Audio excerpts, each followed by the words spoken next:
¿Estás viendo la pantalla? Sí, ya la estamos viendo. Perfecto.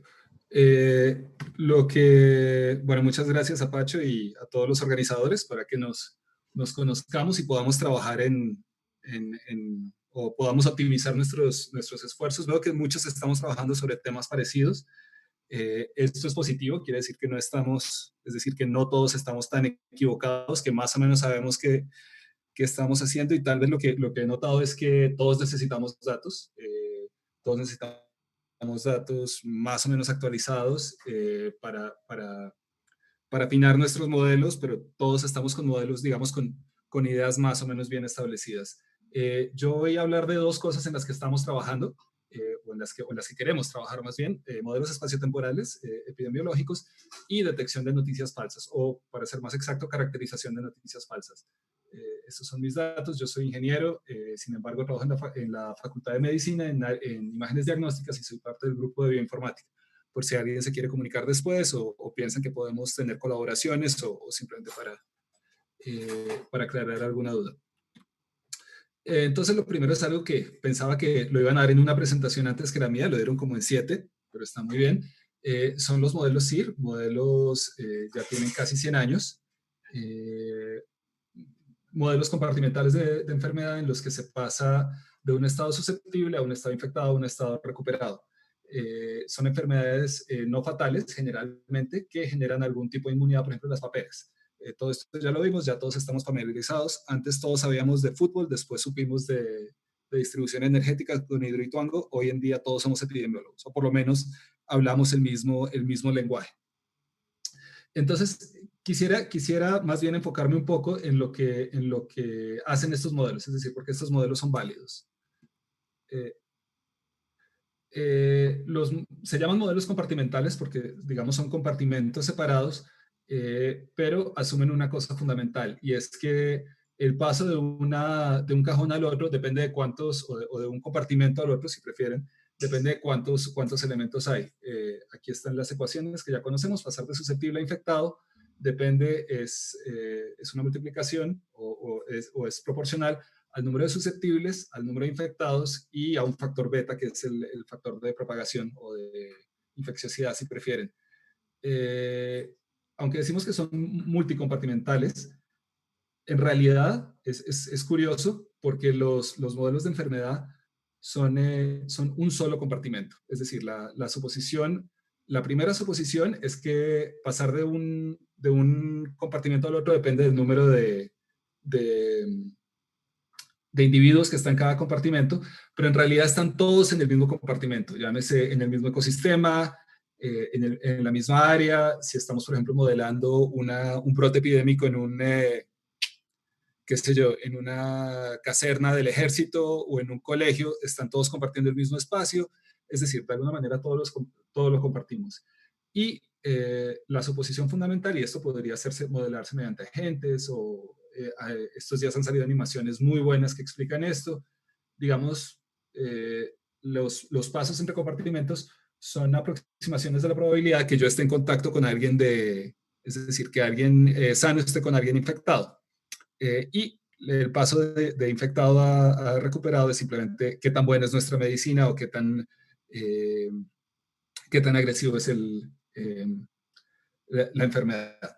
Pero bueno, hasta aquí todo está bien, los modelos funcionan, todo es muy bonito. Pero eh, las cosas se empiezan a complicar cuando empezamos a ver que ahora sí hay varios compartimentos, o si prefieren llamarlo, metapoblaciones, es decir, poblaciones de la misma especie.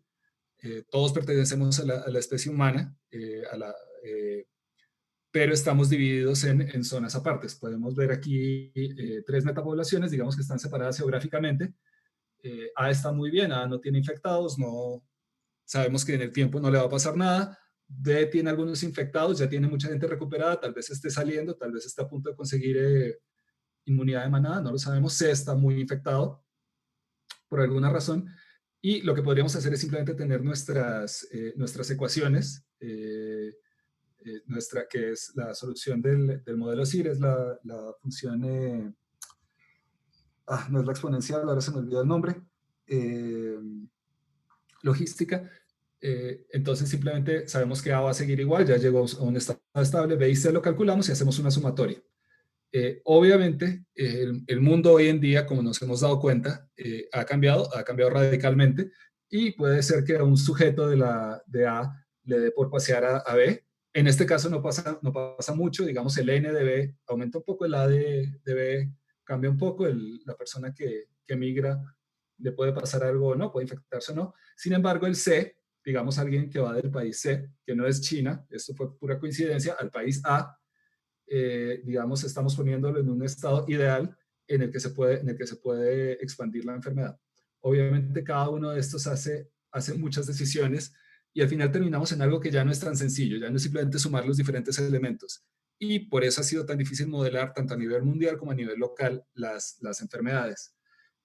Obviamente, una solución para esto, estamos repasando rápidamente cosas que ya se han visto y que todos deben estar familiarizados. Lo primero que podemos hacer es una modelación de agentes y de Monte Carlo, en la que digamos, cada uno de los agentes, cada uno de estos circulitos, de estos individuos, decide irse o no a otro parche. Eso lo modelamos como una decisión aleatoria, lanzamos los dados por cada agente, como ya han hecho algunos presentadores antes, y actualizamos los modelos de enfermedad, miramos a ver qué le puede pasar, si se puede infectar o no, y repetimos muchas veces. Hace un rato estaban hablando de un modelo de 1000 agentes, pensemos digamos, en un modelo mínimo puede ser una ciudad, y una ciudad como Bogotá pues son 7,5 millones de habitantes, aún más si tenemos en cuenta el área metropolitana. Medellín también está en los millones o cientos de miles. Entonces podemos tardar muchísimo y además tenemos el problema que tenemos que modelar muy bien esas decisiones, porque cada persona va a un sitio es extremadamente difícil. Una manera de simplificar estos modelos es, digamos, decir que cada parche tiene una probabilidad igual de moverse. Es decir, lo representamos aquí un poco como un grafo. Cada uno de los arcos que van entre los nodos de la comunidad A a la comunidad B o de la B a la C son arcos con peso en el que nos dicen qué probabilidad tiene cada uno de esos elementos de irse a cualquiera de estas comunidades. Y esto lo podemos elaborar, uno podría decir, bueno, pero entonces estamos en el mismo problema. Da lo mismo mirar los modelos modelar la movilidad entre comunidades que modelar la movilidad de individuos. Pero no es tan cierto eso, porque en realidad nosotros sí tenemos datos de cómo se mueve la gente. Tenemos, por ejemplo, las encuestas de movilidad. En Bogotá se hace cada 4 años. La última la publicaron hace muy poco, tal vez un poco más de un mes, pero es con datos de 2019. A la izquierda vemos la generación de viajes por la mañana de 6 a 8 y media en el mundo de ayer, como era Bogotá antes. Obviamente ahora el mundo ha cambiado muchísimo por zonas de análisis de transporte o ZATs. A la izquierda está la generación de viajes, a la derecha está la recepción de viajes. Eso quiere decir que entre 6 y 8 y media de la mañana todos nos movemos, o buena parte de la población se mueve desde la periferia, particularmente desde el occidente y el norte, hacia el centro de Bogotá, el tamaño de cada uno de esos círculos. Y obviamente eso lo podemos modelar como un grafo o como una red, si prefieren, con pesos y que varía con el tiempo. Esa es una manera de tener los datos de movilidad. Cada uno, digamos, aquí vemos que sale mucha gente y posiblemente muchos de esos lleguen acá, aunque están repartidos. Eso sería como ponerle perdón, no sé si están viendo el cursor, pero sería como Sí, sí, lo decir, estamos ok, viendo. perfecto, como decir, este viaje hacia acá podría ser el equivalente a hacer este viaje de acá hasta acá. Un problema mucho más complicado, pero usar esos viajes para hacer estos modelos de enfermedad. Otra manera de hacerlo, de recolectar estos datos, es mediante el movimiento de celulares. A mí personalmente me parece una buena opción. Soy muy celoso de mi privacidad. No me gusta que estén revisando mis datos. Lo de COVID App o estas aplicaciones en las que uno se tiene que autoseleccionar para que lo sigan, no creo que sean la solución. Me parece que el movimiento de celulares Aún si no sabemos si son infectados, solamente para saber el movimiento de personas es una fuente de datos muy importante. La superintendencia pues ha emitido algunas opiniones, pero me parece que como comunidad científica, como comunidad de datos, tenemos que empujar en esta dirección. Este es un ejemplo que hicieron en Estados Unidos para encontrar, bueno, de hecho en varias ciudades del mundo, mediante telefonía celular y de qué torre a qué torre se movían. Pero listo, entonces ya sabemos que volviendo a esto, sabemos que la información, digamos, tenemos estos modelos de parchecitos, y sabemos estos movimientos, ¿qué podemos hacer con ello? Bueno, hay un artículo de 2018, si ven a la segunda autora, es Laura Lotero, que creo que está conectada, y ella es la que debería estar dando esta presentación. Hicieron un modelo en el que utilizaron datos de movilidad y usan un modelo que se llama el MIR, que es movimiento, interacción, regreso. Entonces, si ustedes miran, aquí hay varias metacomunidades que pueden estar separadas físicamente. Pueden ser, por ejemplo, las comunas de Medellín o las localidades de Bogotá o algo con un poco de mejor granularidad. El círculo, el punto interno dice de qué comunidad es. Entonces, por la mañana o digamos en algún momento, las comunidades se mueven de acuerdo a las probabilidades que hemos calculado con la matriz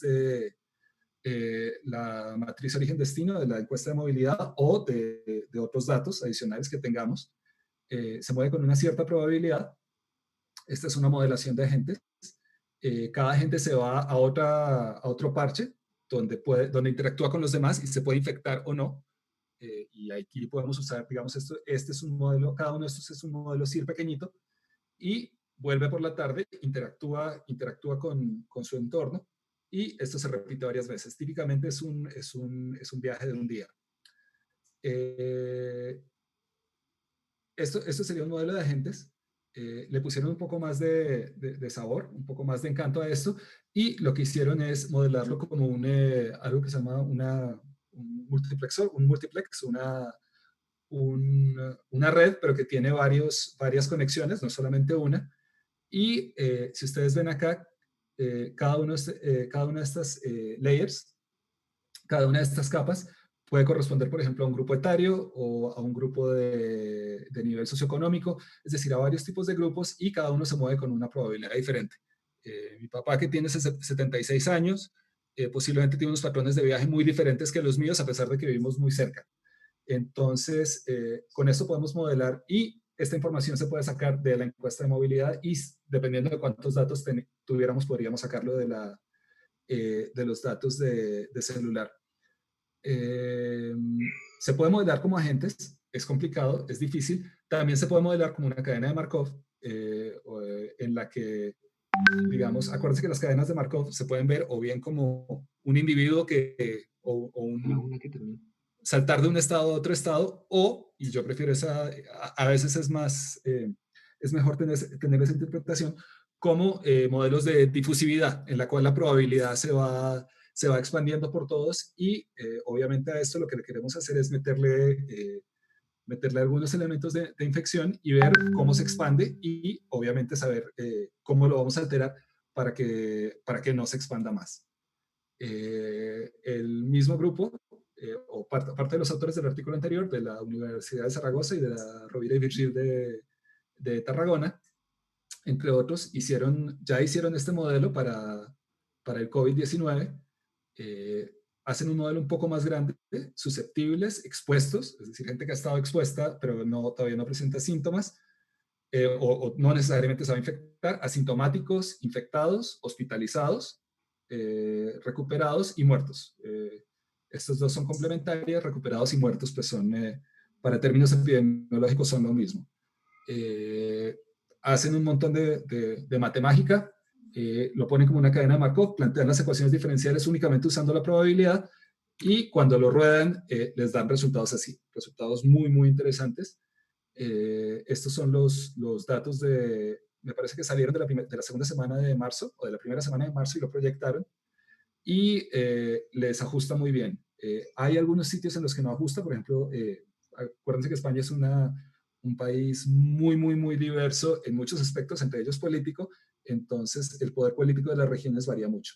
A Rioja y el País Vasco creo que son los que más y el País Vasco son muy fuertes, son muy, digamos, fuertes políticamente, y han cambiado la curva, pero en general funciona. Estoy viendo que estoy pasando los 15 minutos.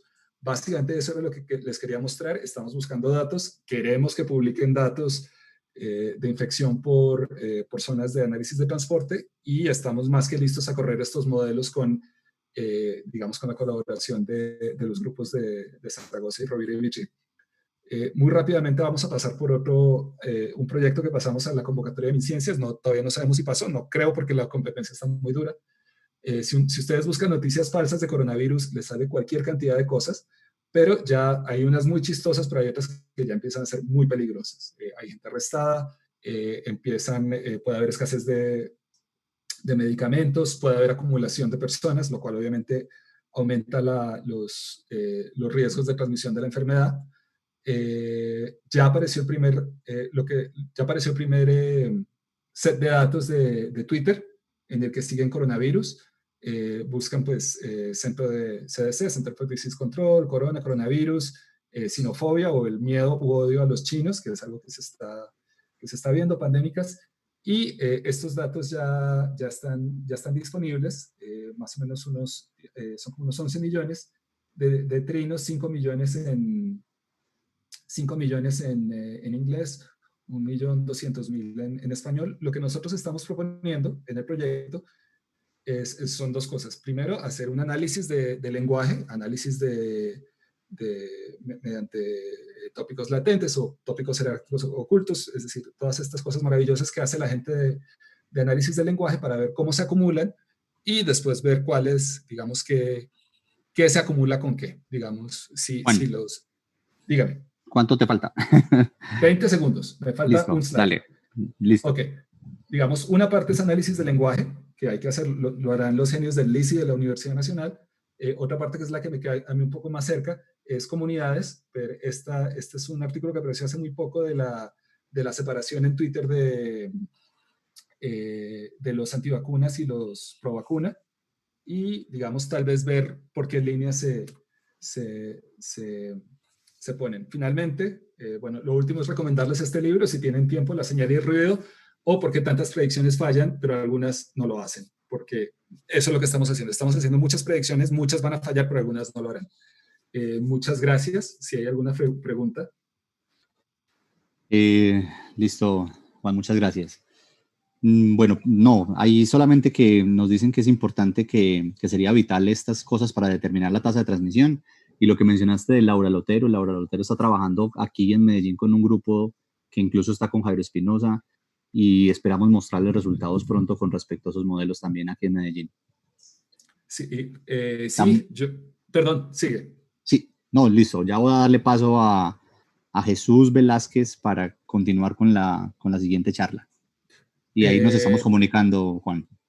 Sí, no, pues decir eso, que estamos, es decir, en este momento estamos con mucha promiscuidad de grupos, es decir, gente está trabajando con distintas personas y pasando datos, y eso es muy positivo, y es hacia donde tenemos que apuntarle. Están hablando de un proyecto Manhattan viral, y bueno, esperemos que podamos ayudar. Muchas gracias. Listo. Jesús, ¿estás por ahí? Sí, ¿me escuchan? Ya te di audio, perfecto. Ok, y Juan, deja de